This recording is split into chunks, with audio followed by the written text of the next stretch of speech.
Because you really have to put yourself in that studio in 1924, right? Just imagine it. There was absolutely no CGI. There are no lightweight digital rigs. There are no, Steadicams. You are standing in the middle of a massive freezing soundstage in Berlin.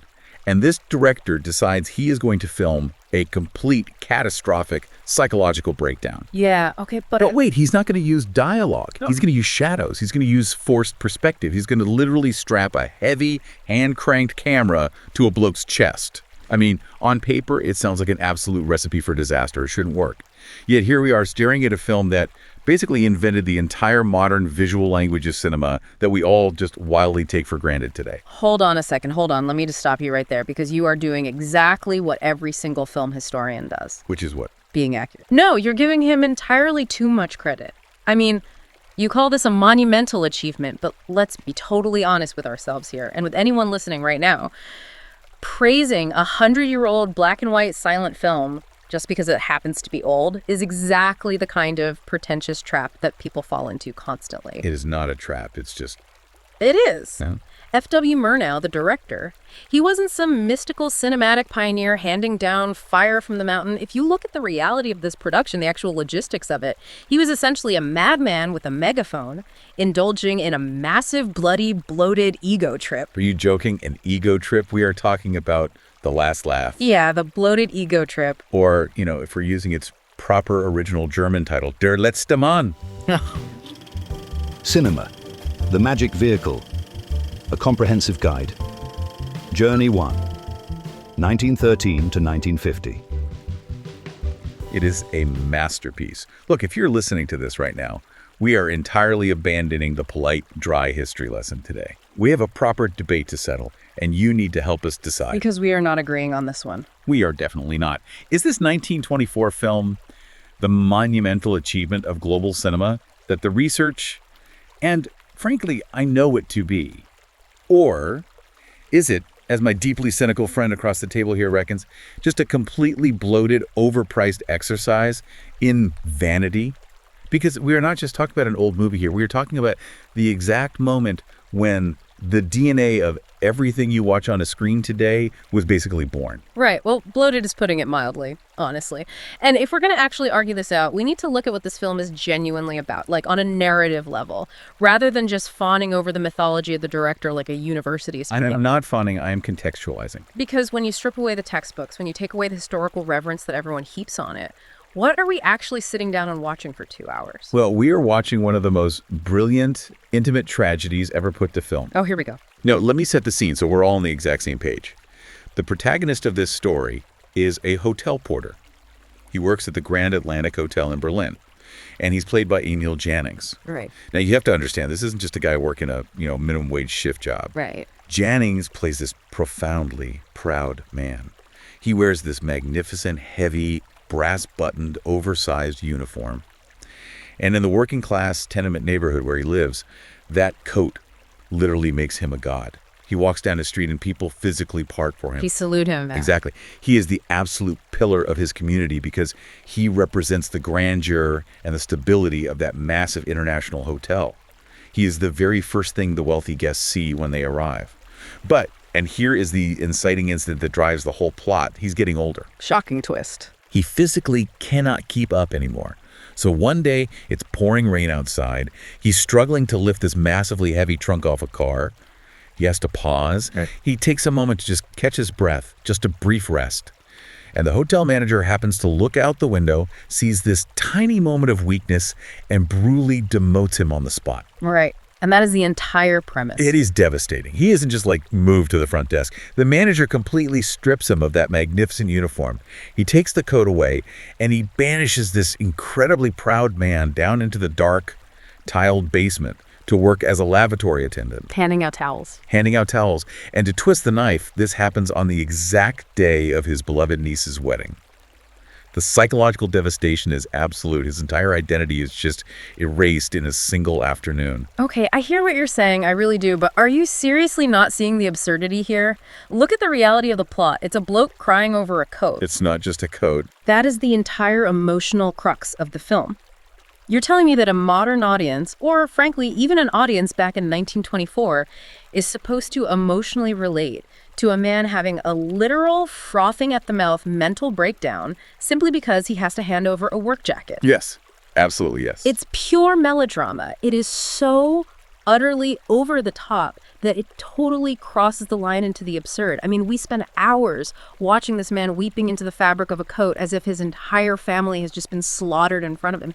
It's mental. You cannot look at this through a modern lens. You really can't. You are looking at a 1920s narrative with a 21st century mindset where a uniform is just a piece of polyester you wear to your shift at a fast food place. You are completely ignoring the social reality of 1924 Germany. I don't think I am, because from a purely narrative perspective, it just looks like a grown man throwing an unhinged tantrum. That's rubbish. Yeah. Absolute rubbish. You have to think about the context, and this is where the history is absolutely vital. To understand why losing this coat is a literal psychological death sentence, you have to understand the Weimar Republic. Right, the economics. Yes, the economics. Yeah. This is Germany directly after losing the First World War. Yeah. The country is economically devastated. This was the era of hyperinflation. We are talking about an economy so shattered that people were literally taking wheelbarrows full of cash to the bakery just to buy a single loaf of bread. Yeah, the famous photos of kids playing with stacks of money like blocks. Exactly. The exchange rate was something like 4 trillion marks to a single US dollar. When your national currency is entirely worthless, when people are burning money in their stoves because it's actually cheaper than buying firewood, physical status symbols become your only anchor to reality. Look, I understand the macroeconomics of the Weimar Republic. I really do. But you have to connect it to the character. In that specific culture, a brass-buttoned military-style uniform wasn't just a piece of clothing. It was a symbol of order, of power, of state authority. Furthermore, he works at the Atlantic Hotel. In a hyperinflated economy, an international hotel is basically a fortress of hard foreign currency. Dollars and pounds. Dollars and pounds. The porter is the gatekeeper to that fortress. When Jannings wears that uniform, he isn't just a guy opening doors. He's a representative of stability in a world that is completely falling apart around him. To strip him of that coat is to strip him of his humanity, his dignity, and his very right to exist in a society that respects absolutely nothing else. Okay, let me jump in here. Let me just... You see what I mean, though, right? I hear the historical defense. I acknowledge the Weimar hyperinflation context is terrible, whatever. But translating that historical reality into a 2-hour pantomime of sheer misery is exactly where the film loses me. That's not a pantomime. Karl Mayer, the scriptwriter, he was operating on a brilliant literary level. The research points out that Mayer was actually drawing heavily from Russian literature, specifically Nikolai Gogol's famous novel, The Cloak. Oh, right. Elevating it to Russian literature now. It is. Gogol dealt with exactly this theme he wrote, about a minor, insignificant official in freezing St. Petersburg, whose entire sense of self-worth and literal survival is tied to a single high-quality garment. Mayer took that profound literary theme from Gogol and fused it into this deeply German cinematic style. It's what they call a Kammerspiel. Ah, right. The famous Kammerspiel. Yes, Kammerspiel. For those listening who haven't dug into 1920s German theater, Kammerspiel essentially translates to intimate theater or chamber play. It's a massive shift in storytelling. Away from the big epics. Right. Before this, you had grand, sweeping historical epics. But Kammerspiel dramas were tight psychological chamber plays. They focused entirely on lower middle-class life, mundane settings, and they were intensely fatalistic. They usually observed the unities of time, place, and action. Very claustrophobic. Very. And what Murnau and Mayer did was take that grounded, gritty, socially aware realism of the chamber play, and they blended it with expressionist shadows. It's not just a bloke sad about a coat. It's a socially aware, realist drama that captures the absolute fragility of the human ego. You are watching the weight of the entire world physically crush him. Okay, you use words like socially aware and gritty realism, but let's talk about how this so-called intimate working-class chamber play was actually put together, because this is the exact point where my patience with Murnau completely runs out. Here we go. No, hear me out. If you are a director, right, and your goal is to make an intimate, gritty, socially aware film about a poor working-class bloke getting crushed by poverty, why in the world are you spending a colossal, astronomical fortune building a fake city inside a studio? Because he was an artist. They shot this entire film indoors, inside the massive UFA studios in Berlin. The producer, Eric Palmer, practically handed Murnau a blank check to do whatever he wanted. This wasn't some scrappy, independent art film capturing the grim reality of the streets. This was a massive corporate machine showing off its budget. It was innovation. You're telling me about the fragility of the human ego on screen, but from where I'm sitting, the only fragile ego being coddled here is the director's. That is such a cynical way to look at pure innovation. Yeah. I mean, you're talking about the technical wizardry, the set design, the budget, as if ambition is a bad thing. Do you have any idea what they actually achieved inside that studio? They invented the Unchained camera. Yeah, the Unchained camera. This isn't just a footnote in history. It's a seismic shift in how human beings tell stories. I know what they call it, but let's be realistic about what it actually is. No, wait. I have to explain this properly because the mechanics of this are absolutely mental. You have to understand what filmmaking was before 1924. Exactly. Yeah. Before this film, cameras were essentially massive, heavy, wooden and brass boxes bolted onto tripods. They were incredibly heavy, often weighing 40 or 50 pounds. They had no motors. The operator had to hand crank the film through the gate at a very specific speed, usually about 16 frames per second. Which is incredibly tedious. And precise. If your hand slipped, if your rhythm was off by a fraction of a second, the exposure was ruined, the motion was jerky, the take was dead. Because of these physical limitations, the camera was completely static. It's basically a theater seat. Right. You, the audience, sat in that fixed seat, and the actors moved back and forth in front of you on a stage. Which is how you tell a stage play. Exactly, but film isn't a stage play. For the last laugh, the directors of photography, Carl Freund and Robert Pobersky, looked at that static wooden box and said, "What if the camera could fly?" Sounds very poetic. They literally unchained the thing from the floor. Freund, who was quite a large, strong man, actually built a leather harness and strapped this 40-pound hand-crank camera directly to his own chest. Which looks as ridiculous as it sounds. But think about the physical exertion that requires. He is walking through crowded sets, backing down hallways, all while maintaining that perfect, continuous 2 turns per second hand crank rhythm.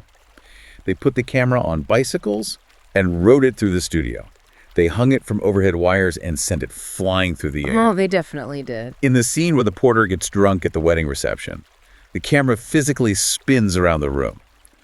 When he is in his prime, walking down the majestic stairs of the hotel lobby, the camera glides gracefully down the stairs right ahead of him. It's breathtaking. Right. You call it breathtaking, but you don't find it just a bit, distracting. Distracting. Yes. You can use the academic term, fluency of screen movement, but I call it showing off. It feels entirely disconnected from the gritty reality you were just championing a minute ago. It feels like a bloke running around a set with a heavy camera shouting, "Look what I can do! Look how clever I am!" It calls attention to itself constantly. But it doesn't call attention to the director. It places you entirely inside the psychology of the character. Yeah. This is the invention of the subjective camera. We aren't just watching Emil Jannings, we are seeing the world through his physical eyeballs. Are we really, though? Yes. When he has the coat, when he feels powerful, the camera shoots from low angles, looking up at him, making him look like a titan. Everything around him is grand and majestic. But the second he is demoted, the visual language entirely flips. It's all high angles, then. Exactly. The camera suddenly shoots him from high angles, physically pushing him down, making him look tiny and completely insignificant against the glittering, massive, symbolic revolving doors of the Atlantic Hotel. The camera stops being a recording device and almost becomes the main actor in the film. Nobody in the history of the world had ever seen imagination and freedom like this. Sure, but they went too far. How can you possibly go too far with imagination? They used incredibly complex optical illusions. They deformed the images to show his drunkenness and his paranoia. Yes, let's talk about those optical illusions, because this is exactly my point about the bloat. They wanted to simulate drunkenness, so what do? They innovate.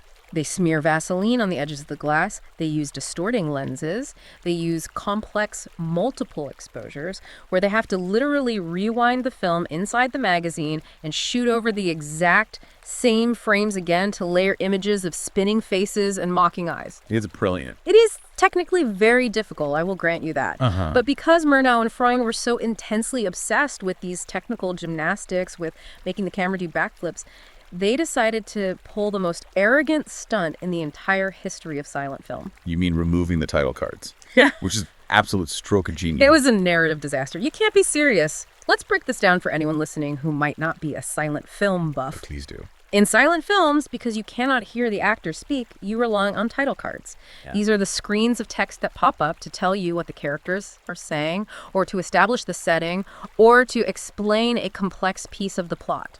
Right. The text intertitles? Exactly. It is the fundamental grammar of silent cinema. Murnau, in his infinite wisdom, decides to shoot this massive, complex psychological drama and removes almost all the captions from the first version of the film. He removed them because he didn't need them.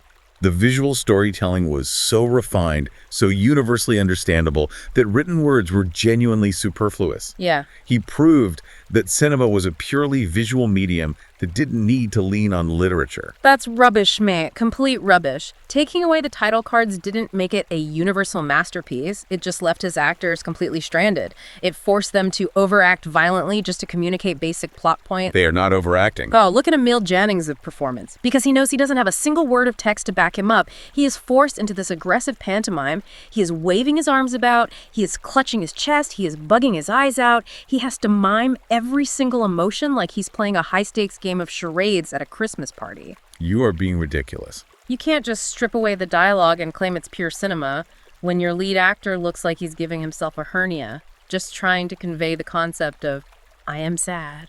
That is a fundamental misunderstanding of expressionist acting. You are evaluating his performance against modern, naturalistic acting, like Marlon Brando or modern method actors. But this is German expressionism. I know what it is, I just think it looks silly.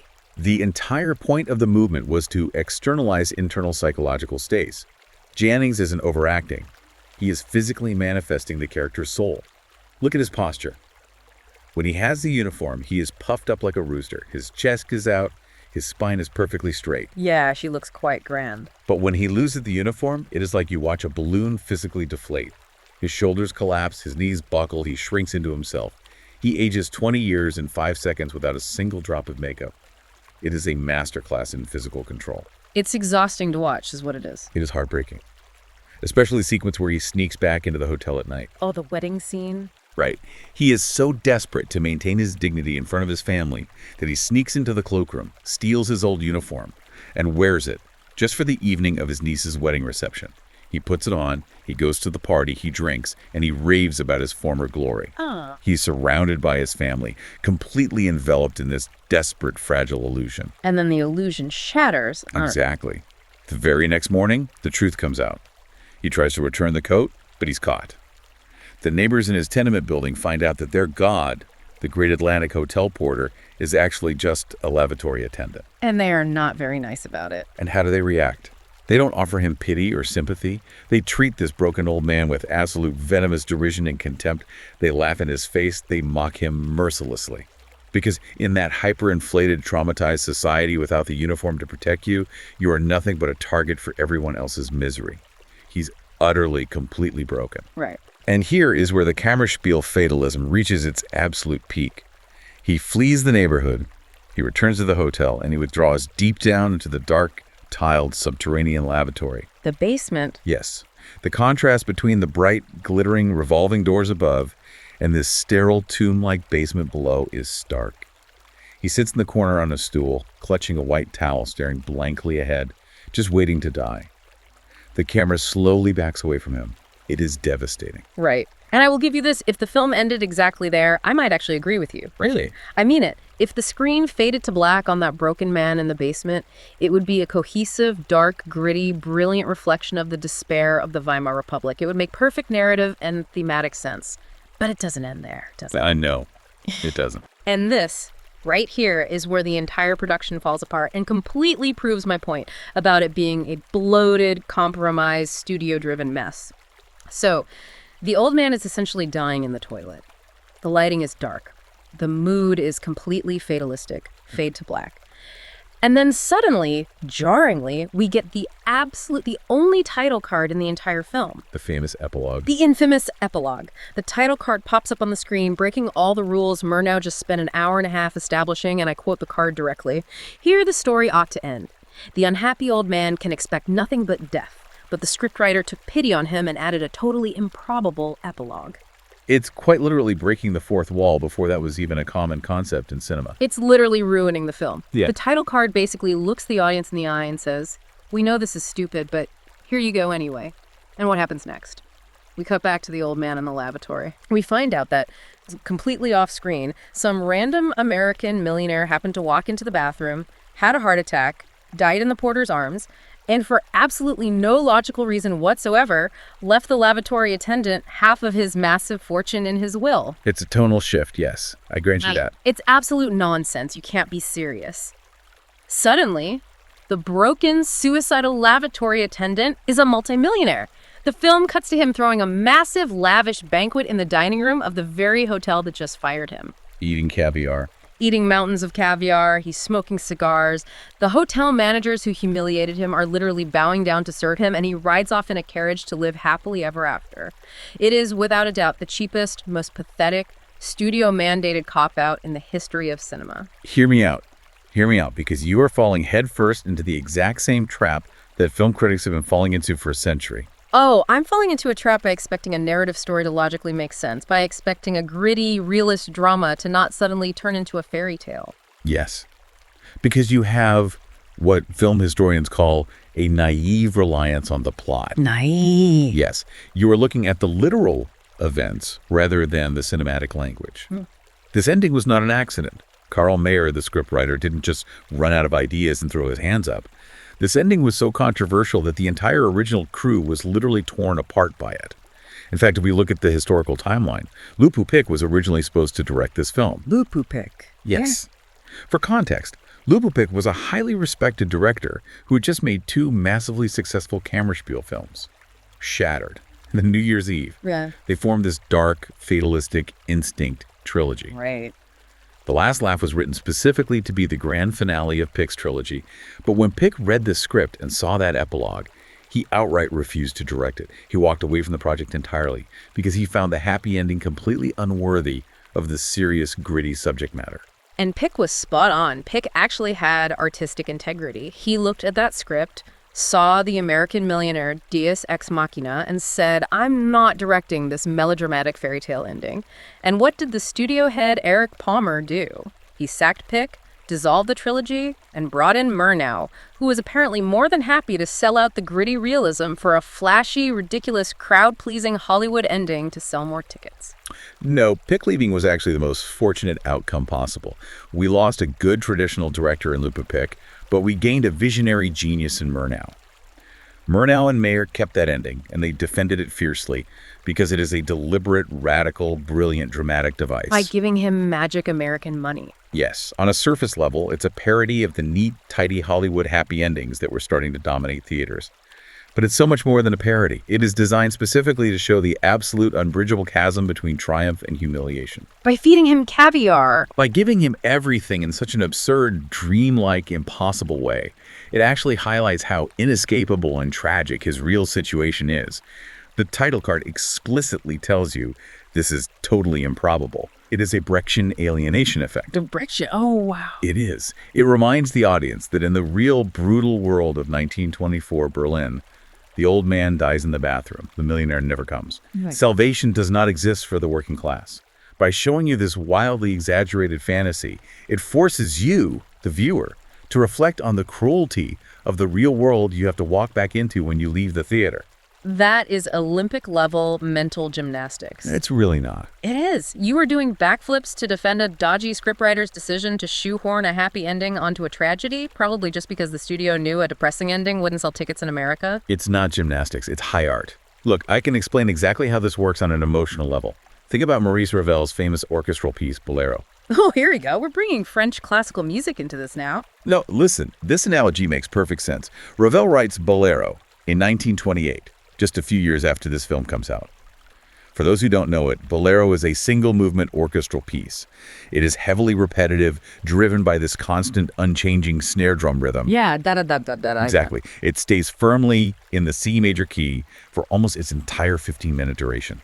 It builds and builds, layering instruments, creating this incredibly dense, hypnotic, trance-like state. You, as a listener, are completely lulled into this predictable rhythmic world. Okay. And then right at the very end, literally in the final bar of the music, Ravel abruptly, violently changes the key to E major. He throws in this completely dissonant, clashing B-flat chord before finally resolving back to C major. It is a jarring, radical, almost shocking change of tone. I know the piece, but how does... Let me put it in even simpler terms. Yeah. Imagine you're eating a rich, incredibly dense dark chocolate cake. It's heavy, it's grounded, you're completely absorbed in the flavor. And then, right as you take the very last bite, someone forcefully shoves a slice of raw sour lemon into your mouth. That sounds awful. The shock of that lemon doesn't mean the baker made a mistake. It violently wakes you up. It forces you to suddenly hyperanalyze the taste of the chocolate you just spent 15 minutes eating. When Ravel uses that dissonant B-flat chord in Bolero, it's considered a masterstroke of musical composition. It snaps the listener awake. It forces you to reevaluate the entire piece of music you just experienced. Okay, I see where you're going with this. Murnau and Mayer are doing the exact same thing with film. That absurd, caviar-eating happy ending is the raw lemon. It is the dissonant B-flat chord. It's not a studio cop-out. It's a deliberate wake-up call. I understand the analogy, I really do, but honestly, I am completely unconvinced. You're comparing a scene of a bloke eating caviar in a fake hotel after inheriting magic American money to a French orchestral masterpiece just to defend a poorly constructed narrative. Not poorly constructed. The dissonant B-flat chord. No, it's just bad writing. It shatters the suspension of disbelief, and no amount of highbrow musical metaphor changes the fact that it feels unearned and cheap on the screen. It isn't bad writing, and I can prove it to you using the actual historical consensus. Look, I'm pulling out the ultimate weapon here to settle this. Ah, the book. You brought the bloody book. Yes, the book. Yeah. If you are listening to us and you follow film history, you know exactly what text I'm holding right now. Cinema, the magic vehicle. It is widely considered one of the definitive historical and critical texts on this era of global cinema. And the meticulous research in this book is spot on regarding this exact debate. Go on then, read what it says. Look, the research in cinema, the magic vehicle, is spot on here. The authors argue extensively that Murnau was not just making a movie, he was trying to build a completely new visual language from the ground up. They call it a monumental achievement for a reason. Of course they do. They call it a masterpiece specifically because Murnau was fusing the psychological depth of expressionism with the grounded grit of realism. And he succeeded because he actually had the stones to try something nobody else dared to attempt. Look, I respect the text, but I reckon the book is being way too kind to him, to be honest. Too kind. Yes. You and the authors call it unprecedented ambition, but looking at the actual production history, I call it a massive ego trip. Just because a director spends an absolute fortune of the studio's money, builds massively expensive fake streets, and makes everyone miserable on set by forcing them to strap 40-pound cameras to their chests, that doesn't automatically make him a genius. It's not about making people miserable. He was a proper narcissist with a camera who valued his own visual tricks over cohesive storytelling.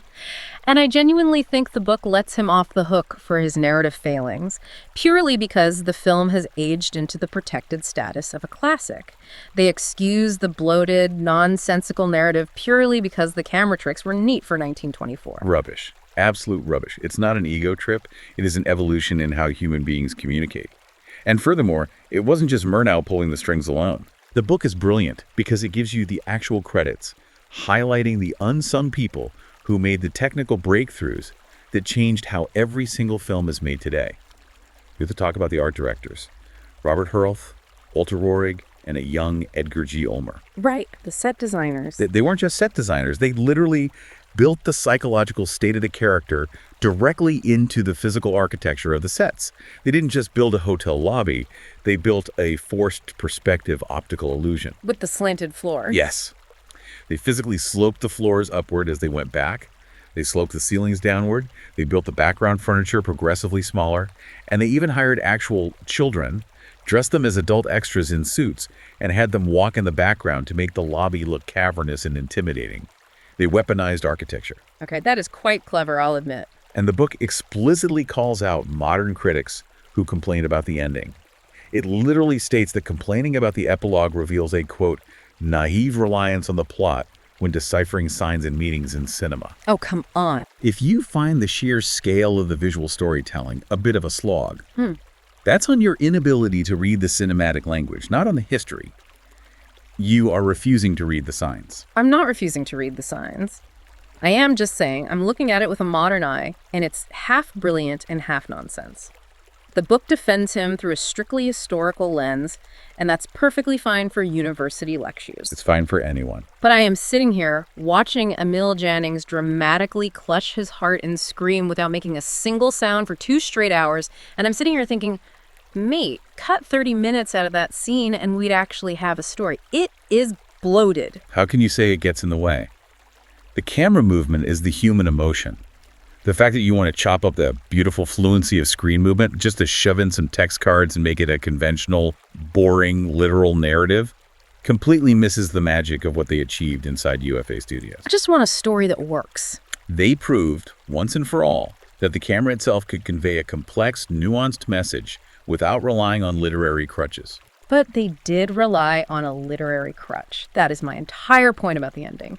After all that boasting about pure visual storytelling, they literally threw a massive paragraph of text onto the screen at the very end to apologize for their own narrative corner. It's not an apology. The scriptwriter took pity on him. That is the ultimate literary crutch. You can't claim pure visual cinema when you have to stop the film to explain your own joke in writing. It's not an apology. It's high irony. It's a deliberate Brechtian, oh, we're just going in circles here. We're fundamentally at a total impasse on this. We usually are when you get defensive about your historical sacred cows. Look, we've done 40 of these, so you know we're never going to agree. If you are listening right now, you know we're never going to fully agree on this. I truly believe that The Last Laugh is the beautiful, ambitious birth of modern visual storytelling. My deeply skeptical friend here thinks it's an overpriced, over-directed studio pantomime. Which it is. But the beautiful thing is, you don't have to take our word for it. If you want to see if he is just being a cynical git or if the book actually have it right, buy the thing. It's cinema, the magic vehicle. The link is in the description. Do you actually have the spine to read the real history, or are you staying lazy? Your call. I agree. Go read the book. Dig into the history of UFA and the Weimar Republic. But as you do, I will leave you with this final thought to ponder. The next time you go to the cinema and you sit down to watch a massive, multi-million-dollar modern blockbuster rackbuster. Here we go. No, really think about it. One where the camera is constantly flying endlessly through CGI explosions for 3 hours, spinning around the heroes while the actual plot could comfortably fit on the back of a small napkin. Ask yourself something. Are you watching a modern masterpiece of visual storytelling? Or are you just watching another generation of directors copying F.W. Murnau's 100-year-old ego trip? Think about it.